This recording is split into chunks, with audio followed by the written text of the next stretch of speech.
left and to the right. All right, let's get to our speaker.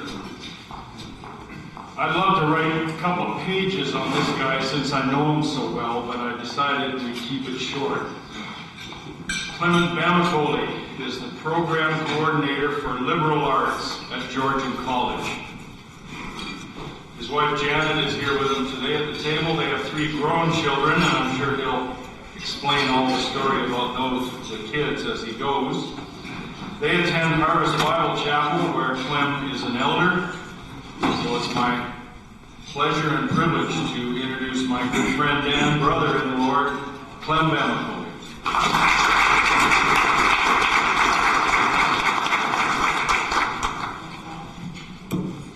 Amen. Thank you, John, for that warm welcome and introduction. I want to thank you. Thank you, everyone, as well as Sean, for inviting me here today. I want to thank everybody for making it out on this beautiful day. God is good all the time. God is good. Just want to go through a couple of things. Psalm 31, it says, "Taste the Lord and say that the Lord is good. Blessed is the one who takes refuge in Him." The title of my story is The Goodness of God. So before I go, I just want to touch on very quick Bible verses that will underpin my testimony. So the first one, Matthew 6:23, "Seek ye first the kingdom of God." Psalm 37:5, "Commit your ways unto the Lord, because the name will establish." Psalm 35, "Weeping may endure tonight, but joy comes in the morning." Luke 1:37, "With God nothing shall be impossible." And lastly, Philippians 1:6, "God who has begun a new work in you will bring it to completion in the day of Jesus Christ." So my life is full of twists and turns. I'm sure you probably can identify with that. There's actually an African adage that says that there will be a time when, there will be days when you want to speak, but you don't have what to say. Days that you have what to say, but you don't have the time. Today is one of those days that I have a lot to say, and probably just trust God to glorify Himself in the little time He has to share with you. So my story is divided into 2 sections. So just looking at the slides that I have, you see there before Canada, that represents about 39 years of my life. I moved to Canada in 2001 with my family, so we've been here for that lot of time. So before then, 39 years, I just leave that there. As we say, school rewards memory, but life rewards imagination. So I leave it to your imagination to begin to look at some of the things that happened over that length of time. And then the next set of slides will talk about my life since coming to Canada. And as we say again, don't make the school your world, or make the world your school. So I was born into a Christian home. My dad being a Baptist pastor, my mom teacher, and I'm the last of 5, last of 6, even through the turned out that passed away just before I was born. And so please understand that my parents actually had delay when they got married, so they didn't have children right away. So by the time I came, my mom was 41 years old. So she was born in 1921, I was born in 1962.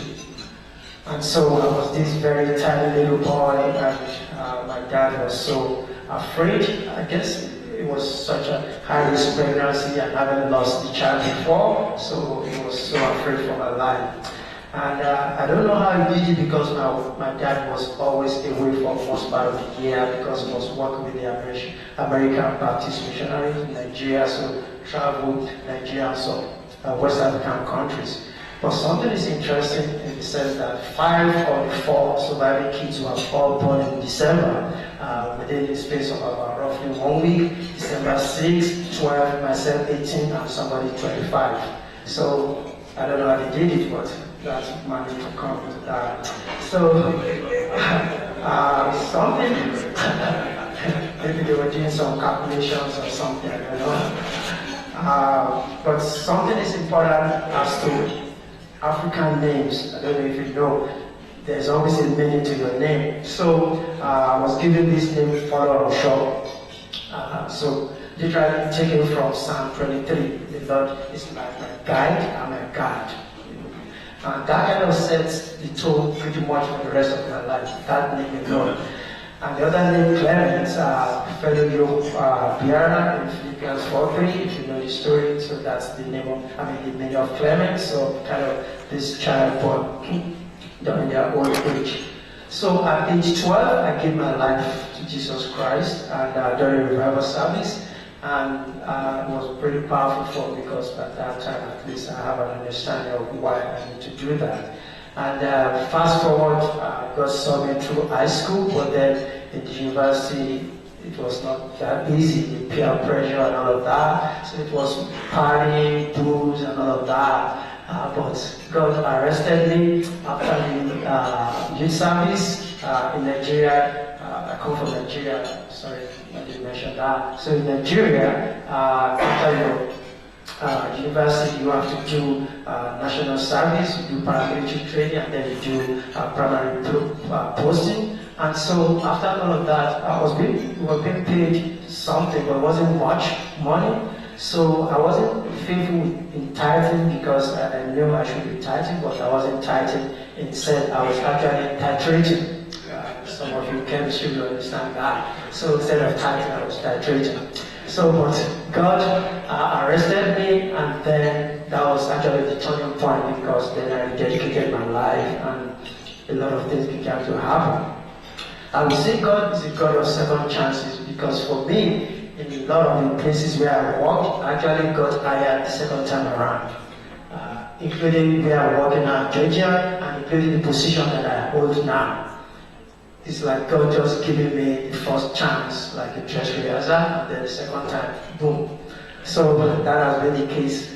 So what happened was that at least the very first job I got, so when I rededicated my life, I told God I'm going to be faithful in my tithing, and next job I got, I wasn't even paid what I was paying before. It was much lower payment, but God helped me to be faithful with that. And then fast forward, I went to International Institute of Tropical Agriculture to apply for a job, and the person that I went to see there said, no, they don't hire people with your qualification or with your background. I'm like, did I go to university for fun? Are you kidding me? This is an international research institute. I read agricultural science, and they said you're going to take me. Anyway, I left. I went to apply at the bank. At the bank, I was successful, but I wasn't hired. And the reason being that, again, in Nigeria, there's what is called quota system or the federal character, because people come from different ethnic groups, and so they have to have a number. So 5 people can come from the same place, but they only have spot for 2. So we call it federal character, quota system, or sometimes they call it ethnic balancing. So we want to balance all of that. So I didn't get the job even though I qualified, so they took the rest. So then I went back to the place where I was denied the first time, and lo and behold, on September 21, 1987, I got this job. This was like 2 years after my first degree. And you might be wondering how I remember that date. That happens to be my fiance's, now my wife's birthday. So that was there, I got the first job. And so, but something interesting happened because before I applied for the job, I already applied for my master's program because I wasn't going to wait around looking for a job. So, and I got into the master's program the same time I got into this international job. So this was a collaborative research program between the CIPED, International Center for Insect Physiology and Ecology in Africa, Kenya, East Africa, and IIT, International Institute of Tropical Agriculture in Nigeria. So both international research organizations had this collaborative research. So I was hired by the Kenyan one, but based in Nigeria in IIT. So when I got this job, I completely forgot that the resume that I've been using before was the same one I used for this one. I didn't change it that I started the MSc program. So it happened one day, my professor, an American, Jenny Solawe, who got married to Nigeria, she was my professor, and then she asked me to see her in the office after the class. And I was surprised when I got to her office. She said, congratulations. I was like, what's that? He said, yeah, the reference letter came from IT that he'd just been hired. I'm like, oh man, I was in the master's class, now my professor knows I have a job, and this was way before the time of online courses and working from home, so I have to choose one of the two, right? So we had a good discussion. She said, so what do you want to do? Do you want to go to school, continue school, or do you want to get a job? And I told her that, I said, I want to keep both. I said, I want to get married, and I need a job to get married. And I still want to pursue my education, and I want this job, and I want this master's program. So she said, whatever you decide, I will support you. And so I started, so of course I was missing classes because I had to show up at work, and then I kind of managed. I had this 22-year-old book-searching pass from my dad to all of that to me, so it did the work, except that I had to visit the mechanic place a lot of times. The canopy wasn't that great, just imagine. So, but it got me back and forth. So then, when I got this job, I started the class, so that was an ethical dilemma for me to have to decide which one, but I decided I was going to do the two. So I continued, but then just about 2 weeks when I started around October, the class started in September, my scientist who just hired us, 2 of us, he was going to go all over the world for about 2 months, so we gone from October to early December. So that gave me some leeway, sometime I'm in the research phase, sometime I'm show up in class, maybe end of class, all of that. But then when it came back in October, it was about the time for the first semester exam. And so I had to make a decision. And like Esther, if I perish, I perish. I decided I was going to tell my scientist that I've been schooling all this while, and this is my situation. I was ready to actually leave the job because I knew I have, the future was for me with my master. So it was funny. He said, close the job, and he said, between you and me, just keep it between you and me. Nobody's going to know except you tell them, allow you as long as this does not affect my research work. So just do your master. So that was how I was able to do my first semester exam in December, and I kind of juggled between the work and the school. So I finished the master's, I qualified for PhD, and then I started my PhD, and that was the beginning of another problem. So the first job finished was kind of contract, and so the scientists left. So some of the staff were kind of, laid off, but I was fortunate to be taken by another scientist. And the job was more elaborate. We were now traveling all over West Africa doing research. And so I managed to do that for about a year. Then I changed my mode of study from full-time to part-time. And then a year after, I got another job. Guess what? It was the bank, that was the first time I got to the bank. And this time around, I already had my master's, and the way God works is a beautiful God. God is good. Now, I'm ahead of my colleagues who are finishing my first degree, they got it, but now I'm their boss. I'm in combat. My master's 3 years down the road, and that was pretty much it for the length of 10 years I was there. I was ahead of them. So I was in this work for about 4 years because I changed my mode of study, and then I finished my PhD, and that was the beginning of the problem. So one day I got 3 letters. I was asked to describe how I was able to do the PhD in bank's time. I was congratulated with the second letter, and the third letter I was asked to report in the head office on parallel posting, and I was no promotion, just report on your current grade. So I got to the head office, and some people were nice to me, others were like, who is this guy? Nobody has ever had PhD in this organization, so they didn't know there was no policy to give a promotion. Fast forward, it wasn't easy, and 1998, I just said, you know what, I'm just going to head out of here, and I started looking for work. About that time, my cousin who's been in Canada came, and then we connected, and I started processing my Canadian papers. Well, I needed money to do that, how much it cost. But then God provided a job for me, so I kind of accumulated some leave, and so I had a consultancy job that was advertised. I did this job for 2 months and I got back to my workplace, but the money that I was paid with those 2 months was more than what I was being paid the whole year at the bank. Just imagine. And that was the money God used for us to help to process the Canadian papers and all of that. So when I got back to work, I just told my wife, I said, this is it, I'm just going to leave this work. We wanted the best for our kids to explore Canada, and so we started, and God made a way for us, and the rest is history. And so that takes me to life in Canada. Ontario, yours to discover. So when we came to Canada, if I can backtrack a little bit, just the week before I left Nigeria, my brother-in-law gave me a newspaper article about the precarious life of immigrants in Canada.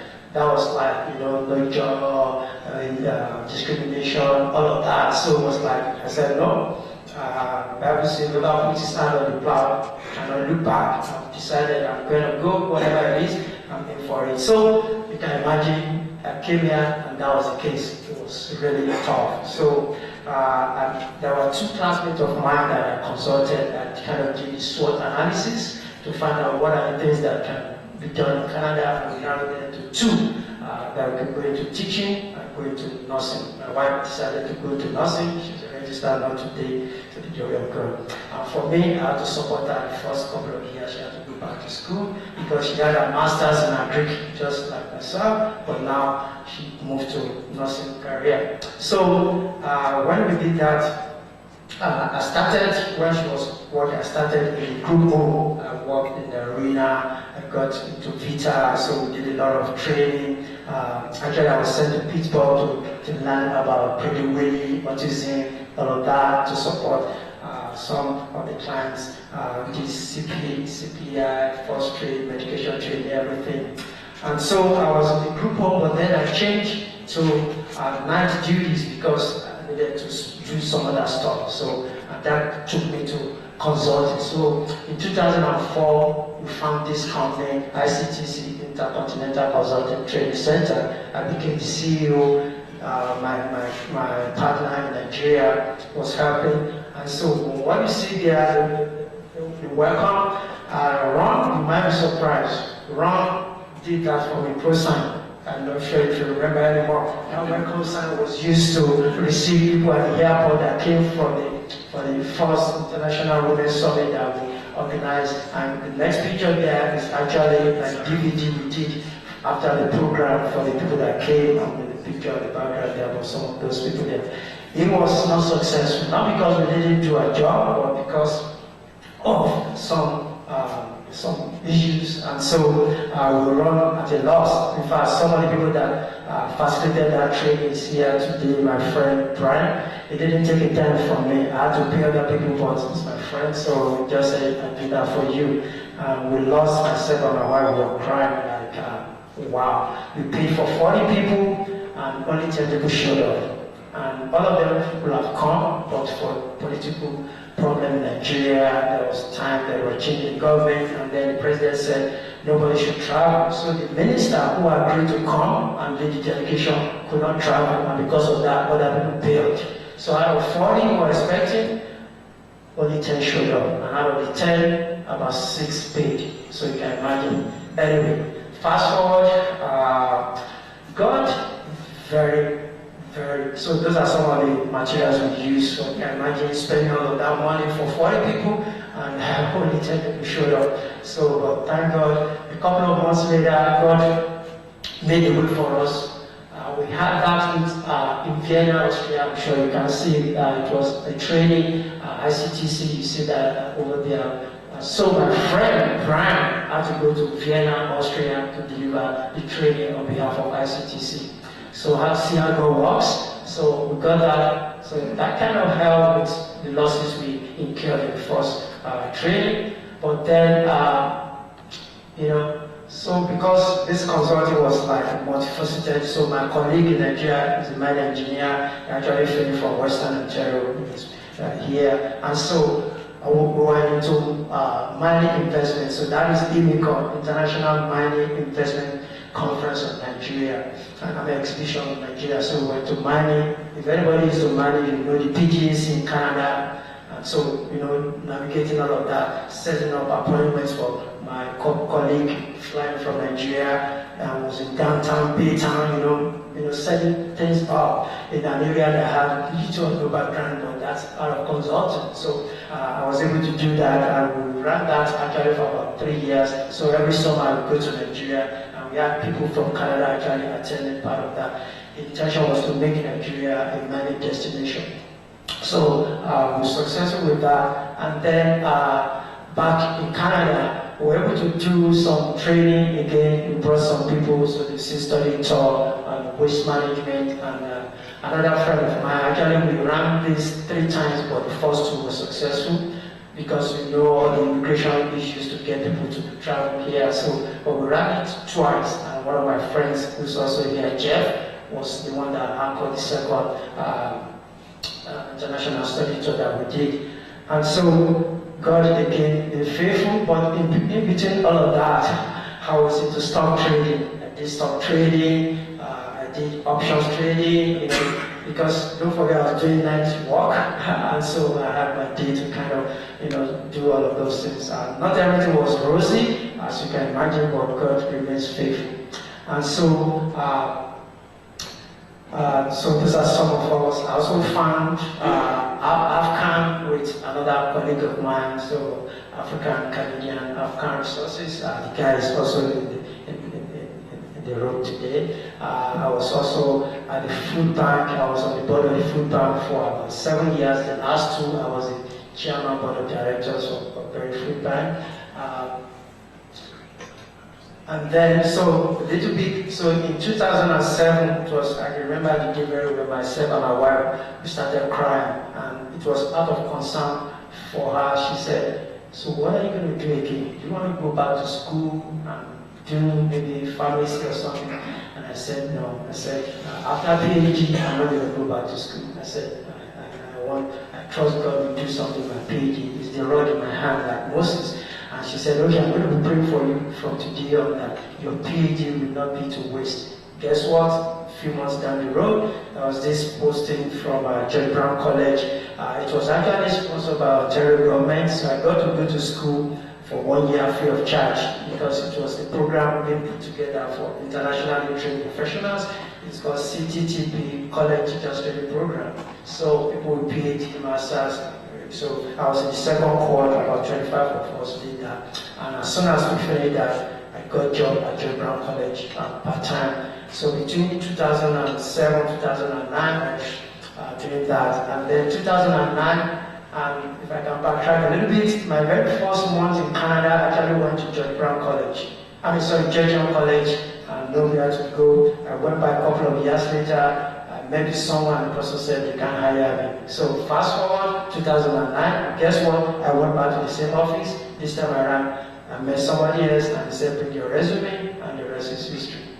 And that's how God did it. And so between 2009 and 2001, I was shopping between George Brown in Toronto and Georgian College as part-time. I'm sure some of you know how you wait the last day, they give you a job, and then they give you a class to teach, and that may be it for another semester, a whole year. So, shortly I would do 1 class in Toronto. I rushed back to Georgia here to try another class in the evening, and I did that for about 2-3 years.